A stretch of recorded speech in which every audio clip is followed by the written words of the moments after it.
안녕하세요. 희망나무TV 이다경입니다. 여러분, 요즘 날씨가 너무 따뜻해요. 겨울 같지도 않아요. 그래서 겉옷을 딱 벗고 바깥에 차에 뭐 좀 가지러 갔는데 바람이 포근한 거예요. 그래서 벌써 봄인가 싶기는 한데 아마 뭐 날씨가 변덕스러워서 며칠 있으면 또 추워질 거야. 겨울이잖아요. 그쵸? 자, 이렇게 겨울에 여러분들 지금 전세 살고 계시는 분들 혹은 전세로 가실 분들에게 제가 한 가지 좀 정보를 드릴 테니까 그걸 들으시고 아, 전세를 가야 되나 아니면 그냥 월세를 살까 자, 생각을 해보시는 시간을 갖기 바랍니다. 구독, 좋아요. 제가 항상 숙제 내드리잖아. 그죠? 자, 과제를 하시고 제 강의료는 이겁니다. 자, 같이 들어가실까요? 네. 이번에 거는 좀 실사례예요. 어떤 분이 저한테 좀 문의가 온 내용인데, 본인이 전세 살고 있는 집의 임차인이에요. 그런데 본인은 그게 갭 투자한 집인지를 몰랐었던 거예요. 뭐냐면, 여러분들도 갭 투자 이런 말을 좀 들어보신 분도 계실 텐데, 그거는 내가 집을 사는데 전세를 안고 사는 거야. 근데 전세금이 너무 많아. 나는 그 집이 5억이었는데 왜 2017년도 그때 한참 전세가 고공행진을 할 때 시세의 80%, 90%까지 전세금이 올라갔잖아요. 이게 1억짜리 집이면 8천, 9천만 원이 전세였었어요. 근데 그게 어떻게 됐어요? 2018년 초부터 쭉쭉쭉쭉쭉 내려갔죠, 전세금이. 그래서 깡통전세라는 말이 나온 거예요. 그거는 뭐냐면은 나는 그 집을 들어갈 때 이 집이 시세가 뭐 예를 들어서 5억인 걸 4억에 들어갔어요. 4억에 전세를 들어갔는데 그게 2016년에 들어갔단 말이에요. 저한테 의뢰하신 분이야. 상담하신 분인데 2016년에 4억에 들어갔어요. 그때는 4억에도 전세를 구하기 힘들었고 정말 막 집에 대출, 담보 대출 하나도 없고 깨끗하잖아요. 아이 4억인데 지금 이전세 값이야 뭐 이러고 뒷생각 안 하고 그냥 들어간 거죠. 들어갔는데 2년의 만기가 됐어요. 2018년도에 2년에 맞춰서 2년만 임차를 하고 내가 집을 하나 마련해야지 하고 집을 하나 어디 봐놓고 그냥 기본적인 거잖아요. 아, 한 3개월 전에만 얘기하면 나 보증금 4억을 빼줄 거야. 그러면 그 4억을 가지고 잔금을 치르고 그 집에 이사를 들어가야지. 자, 이게 우리가 생각하는 아주 평범한 그런 생각이에요. 여기서 착오가 생긴 거죠. 뭐냐면 집을 8억을 주고 샀어요. 그래서 그동안 이제 모아놓은 돈이랑 대출도 좀 받고 해가지고 8억을 주고 집을 샀어. 그 전세 만기 일자에 맞춰서 들어가기로 다 해놓은 거예요. 주인한테 3개월 전에 얘기를 했어요. 저 이번에 전세금 빼주십시오. 제가 집을 샀습니다. 주인이 알았대요. 그리고 주인은 주변 부동산에 다 내놔요. 근데 이게 어떻게 됐어요? 5억짜리 집이었을 때 2016년 들어갈 때는 4억도 싸다고 들어갔단 말이에요. 그런데 지금 이게 3억 5천으로 뚝 떨어진 거야, 전세값이. 3억 5천도 주변에 너무 많이 나와 있어요. 이런 현상이 왜 있을까요? 그냥 있는 집에서 전세 사는 사람이 이사를 다니면서 전세를 살면 이런 현상이 없어요. 근데 새로운 집을 많이 지은 거야, 아파트를.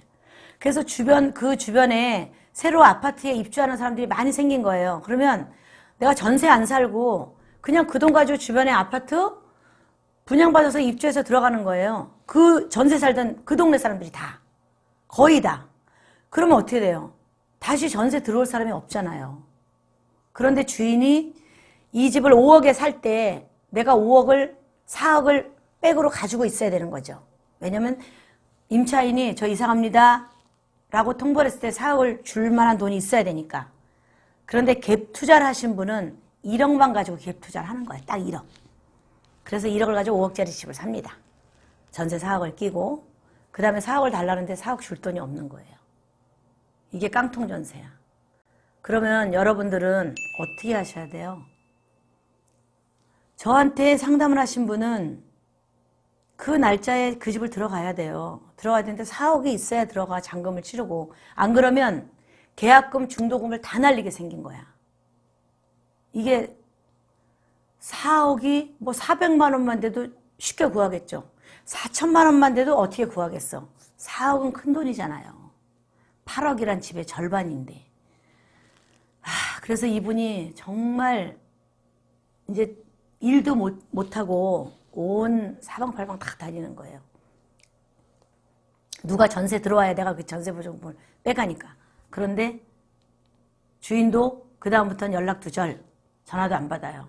알아서 전세 놓고 뺏어 가져가라 이거지.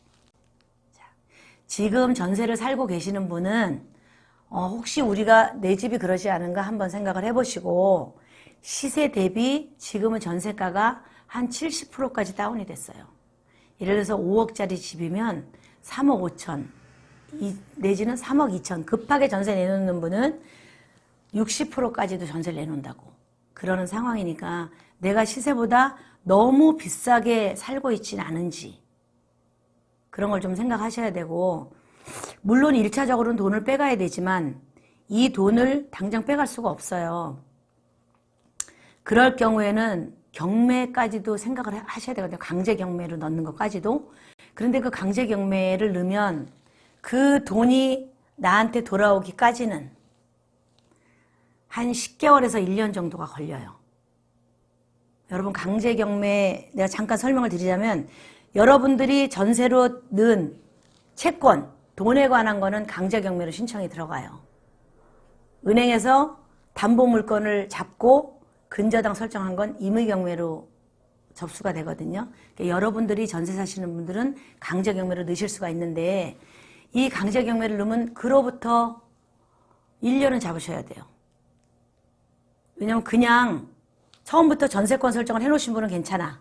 그런데 그게 아니고 전입하고 확정일자만 받아놓으신 분은 다시 또 경매를 하기 위한 절차를 또 밟으셔야 돼요.